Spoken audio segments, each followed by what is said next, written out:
ರಾಜ್ಯದ ಅರ್ಥವ್ಯವಸ್ಥೆಯ ಇಂದಿನ ಸರ್ಕಾರದ ಅವಧಿಯಲ್ಲಿ ಹದಗೆಟ್ಟಿರುತ್ತದೆ. ಕೇಂದ್ರ ಸಾಂಖ್ಯಿಕ ಕಚೇರಿಯು ಬಿಡುಗಡೆ ಮಾಡಿರುವ ಮುಂಗಡ ಅಂದಾಜುಗಳ ಪ್ರಕಾರ ರಾಜ್ಯದ GSDPಯು 2022-23ರಲ್ಲಿ (7.9% ಬೆಳವಣಿಗೆ ದಾಖಲಿಸಿದೆ. 2021-22ರಲ್ಲಿ ರಾಜ್ಯದ GSDPಯ ಬೆಳವಣಿಗೆಯು 11% ದಾಖಲಾಗಿತ್ತು.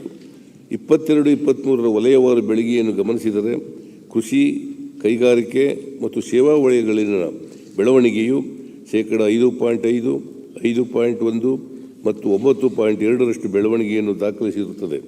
ನಮ್ಮ ಸರ್ಕಾರದ ಇಂದಿನ ಅವಧಿಯಲ್ಲಿ ಅಂದರೆ 2013-14ರಿಂದ 17-18ರವರೆಗೆ ಕೈಗಾರಿಕಾ ವಲಯದಲ್ಲಿ 8.70% ಬೆಳವಣಿಗೆ ಹಾಗೂ ಸೇವಾ ವಲಯದಲ್ಲಿ 9.69% ಬೆಳವಣಿಗೆ ದಾಖಲಾಗಿರುತ್ತದೆ. ಆದರೆ 19-20ರಿಂದ 22-23ಗೆ ಕೈಗಾರಿಕಾ ವಲಯದಲ್ಲಿ 3.86% ಬೆಳವಣಿಗೆ ಹಾಗೂ ಸೇವಾ ವಲಯದಲ್ಲಿ 4.25% ಬೆಳವಣಿಗೆ ದಾಖಲಾಗಿದ್ದು, ಇದು ಕೋವಿಡ್ನಿಂದ ತತ್ತರಿಸಿದ ರಾಜ್ಯದ ಆರ್ಥಿಕತೆಯನ್ನು ಪುನಶ್ಚೇತನಗೊಳಿಸಲು ಈ ಹಿಂದಿನ ಸರ್ಕಾರವು ವಿಫಲವಾಗಿರುವುದನ್ನು ಎತ್ತಿ ತೋರಿಸುತ್ತದೆ.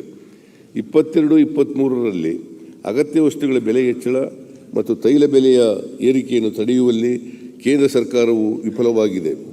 ತೀವ್ರ ಹಣದುಬ್ಬರದಿಂದ ಜನಸಾಮಾನ್ಯರು ಕಂಗಾಲಾಗಿದ್ದು, ಅವರನ್ನು ಇಂತಹ ಪ್ರತಿಕೂಲ ವಾತಾವರಣದಿಂದ ರಕ್ಷಿಸುವುದೇ ನಮ್ಮ ಸರ್ಕಾರದ 5 ಗ್ಯಾರಂಟಿ ಯೋಜನೆಗಳಿಗೆ ಪ್ರೇರಣೆಯಾಗಿದೆ.